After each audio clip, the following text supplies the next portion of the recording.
E mais uma vez no vídeo, a diferença gritante de opiniões de colunistas de um jornal e de outro.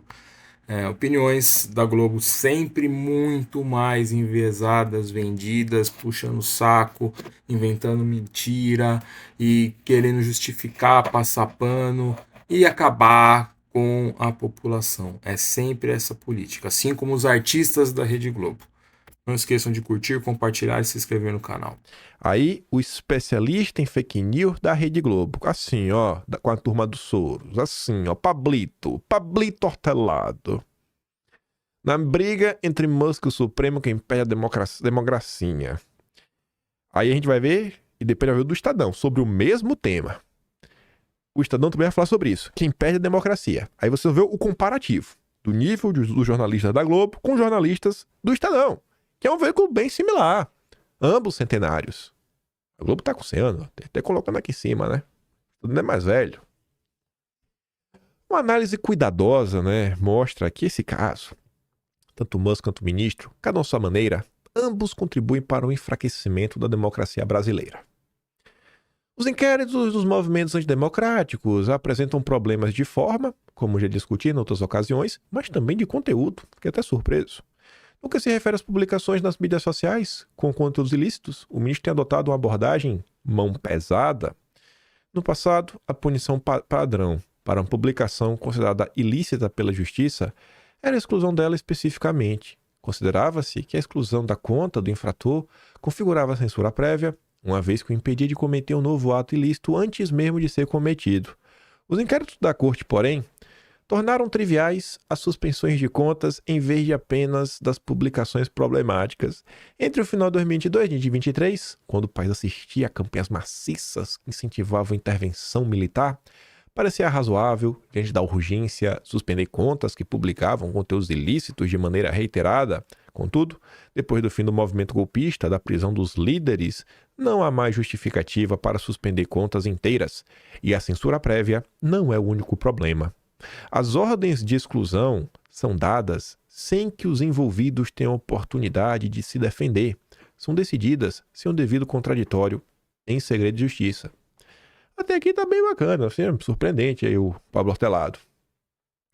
Nada disso, é claro, justifica a resposta moleque de Elon Musk. O empresário determinou que o Twitter tornasse públicos os pedidos de suspensão de contas que corriam em segredo de justiça. O ministro dobrou a aposta e ameaçou prender os representantes da empresa se suas determinações não fossem cumpridas. Musk então determinou o fechamento da subsidiária do Brasil e desligou o representante legal. Enquanto a disputa crescia, Elon Musk tratava com escárnio as tentativas da justiça de enquadrá-lo. Nas últimas semanas, a justiça brasileira tentou de todas as formas intimar o Twitter, que não tinha mais representante ou advogado constituído no país. Foi apenas diante desse impasse que o ministro determinou à Anatel o bloqueio da rede, depois de inúmeras tentativas de contato e da empresa acumular 18 milhões em multas. E essas multas, como é que a gente chegou nesses 18 milhões? O Pablo Hortelado não explica. Mas ele conclui falando que, embora o bloqueio do Twitter seja justificado, o ministro mais uma vez agiu de forma precipitada e excessiva. Além de bloquear a plataforma, impôs uma multa abusiva de 50 mil para qualquer um que use o VPN, né? Medida que esperamos numa ditadura como dos comunas, não do Supremo brasileiro. Também não tomou cuidado de divulgar as várias tentativas de notificação à empresa. Isso poderia ter preparado o público, ao longo das últimas semanas, para a suspensão iminente. Como resultado, a decisão foi percebida como abrupta e arbitrária. Esse cuidado com a legitimidade da medida perante o público foi negligenciado porque o ministro não parece ter necessidade de prestar contas. No entanto, numa democracia, quem tem poderes excepcionais, como o do ministro, deve justificar cada ação. E o Pablo Hortelado termina assim muito preocupado porque essa postura, se colocar como salvo da democracia, sem dar explicações, é um dos principais fatores para que 40% da população não confie na corte. Tá ok o texto. Mas vamos ver o mesmo tema abordado em outro portal. Suspensão do Twitter. Milhões que não tem nada com a história são prejudicados pela briga dos mandões. Não é exatamente essa tese? A democracia está sendo abalada? Estão brigando, duas pessoas muito poderosas brigando, e quem perde são os outros. O Twitter pode ser de fato uma experiência nauseante, mas também pode ser um ambiente onde se encontram profissionais sérios e gente com insights e pesquisas instigantes. É local de divulgação de artistas, cientistas, que encontraram seu espaço de atuação, A decisão judicial se cumpre, mas, na briga pessoal contra Elon Musk, na prática, o ministro prejudica milhões que não tem nada a ver com sua vendetta contra o empresário insolente. O Twitter também se tornou a plataforma mundial em que os mais relevantes políticos, líderes, empresários utilizam para se pronunciar de todas as tendências e ideologias. A decisão do ministro nos priva de muita coisa relevante que ocorre no mundo. Goste-se ou não, o Twitter transformou-se num espaço de discussões públicas. Nesse sentido, espanta que alguns simplesmente comemorem o suposto fim desse território de disputa e gente que vive dele. É como se, cara, os pensadores, né, tirassem suas próprias vidas por questões ideológicas. Vamos parar de pensar por questão ideológica. Somos um país peculiar.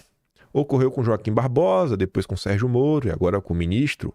Uma parcela significativa da população passou a torcer por seus juízes de preferência, como se fosse por um clube de futebol. Quando se imagina a justiça como algo técnico, que cumpre as leis, esse fenômeno é, no mínimo, bastante esdrúxulo.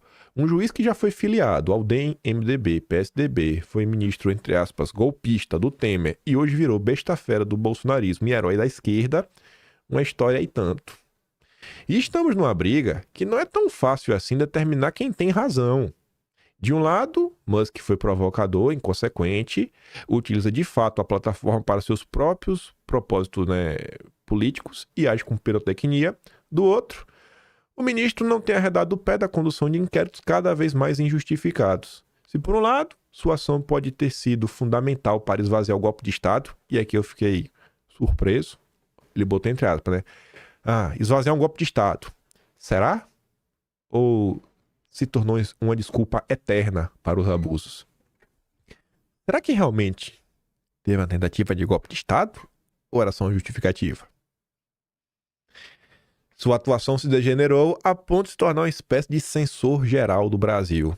Na prática, é de que, desde o fim da censura prévia no Brasil, não vimos nada parecido com o que pode ocorrer a partir de hoje.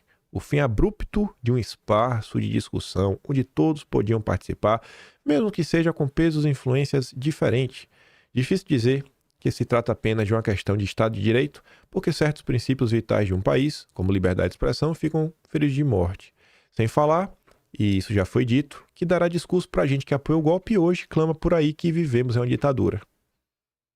Acho que se você compara ambos os textos, você vê que existe o tom tá um pouco maior. E se você compara os editoriais, aí já não tem nem mais o que comparar. Essas nuances, acho que elas deixam bem clara como pensa a Rede Globo, como pensa um jornal que também acha que Bolsonaro é um golpista.